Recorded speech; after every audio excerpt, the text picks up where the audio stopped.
Hello and welcome to a special demo specifically on animation for our online claymation class. My name is Jamie Hazelwood. And I'm Tommy Sims. And for this class we will be specifically focusing on animation. But before we can do any of that, we got to make sure everything is going to be running smoothly and everything will be exactly the way that we want. And so to do that, there's an awful lot of prep work involved.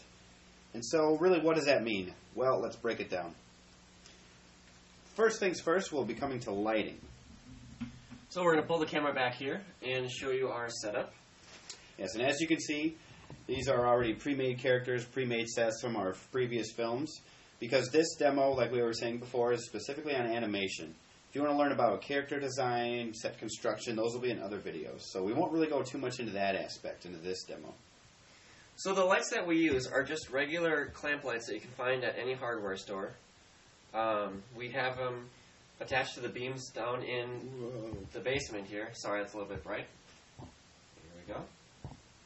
And on top of all of the lights, it's kind of difficult to see on the lights themselves, but I'm going to show you here. We have what we call lighting gels, and they come in all different colors.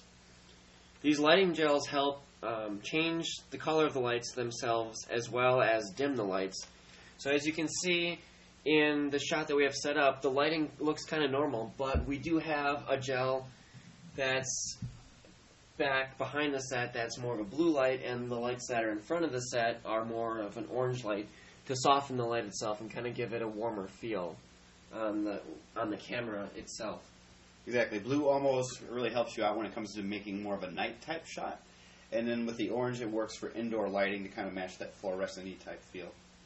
So once we get that the way we want, we go down to the prep or the props that we have around here, because as you can see here, we got an awful lot going on, but not necessarily all of that will be in our shot. So we'll turn on the old camera here.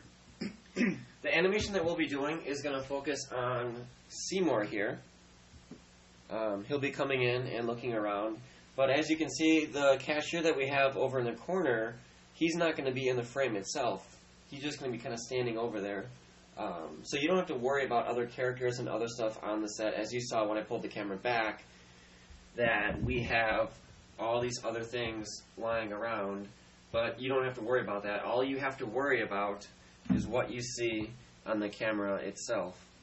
So some of the ways that you can kind of cheat with the animation is if your character is having trouble standing up, you can kind of hold on to their feet. As long as you can see my hand there, but you don't see the hand in the camera shot itself. So always keep in mind what you see in the frame of the camera. Exactly. So that's why we're going to keep our little cashier over in the corner here, because that way when it comes to him being in the shot, he's exactly where he needs to be, and it kind of comes back to our saying more with that prep work. So he's not, off in a little pile, and we got to quick grab him and make sure that he's fitting okay with the rest of our set. And so once we get this the way we like it, we kind of look in the frame here, see if the lighting looks good, nothing's on frame that we don't need it to be, and anything of that sort. Next, we'll actually block out the movement to make sure that we know exactly where Seymour, the little character, will be, where he'll end up. So what we're going to have him do is kind of come in here and walk this way towards all of the props and whatnot up on the shelves, and he'll just kind of look at it.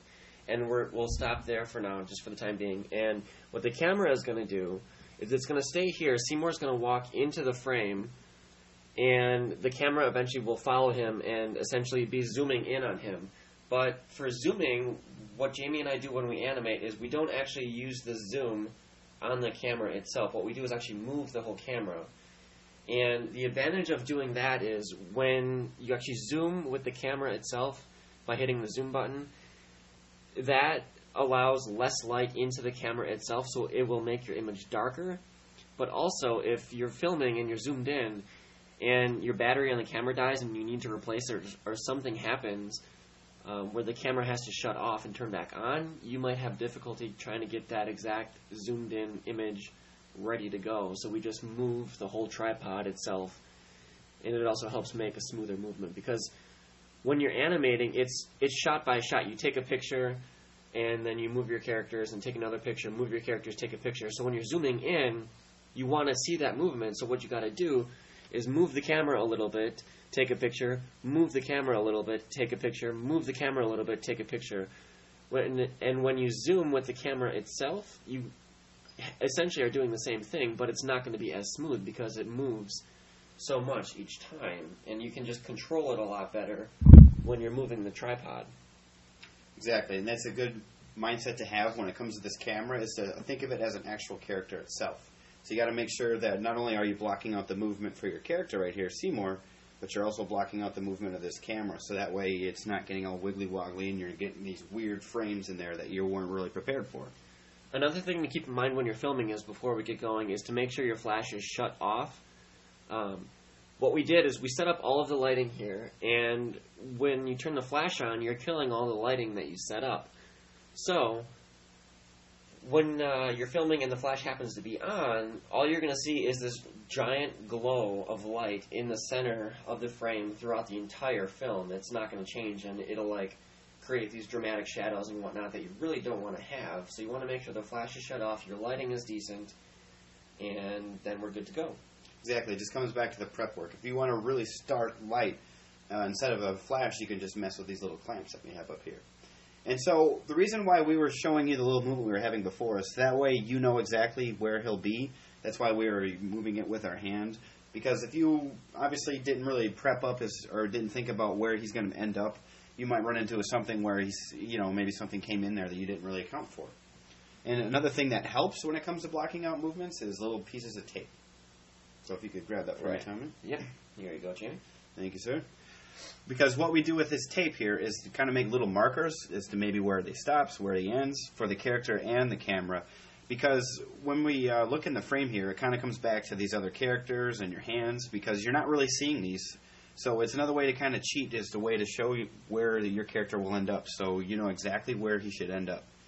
So you can use like just little pieces of tape here for the camera and for the character. So that way you have a nice little blueprint as to where to go, where for the movement. So it'll just be a lot smoother and a lot easier for you to animate. We're going to keep the tape white so it's easy for you guys to see, but what you could do is color the tape the color of your floor or base, whatever, so that way it blends in. Because one thing you want to keep in mind is if the camera is further away and you have a piece of tape, like say over here, if the floor happens to be in the shot, you're going to see that piece of tape in your film. So what you could do is color that in, or as you're zooming in, eventually put the piece of tape over there where he's going to end up, so that way you know where he's going to stop without having to see that tape in your movie.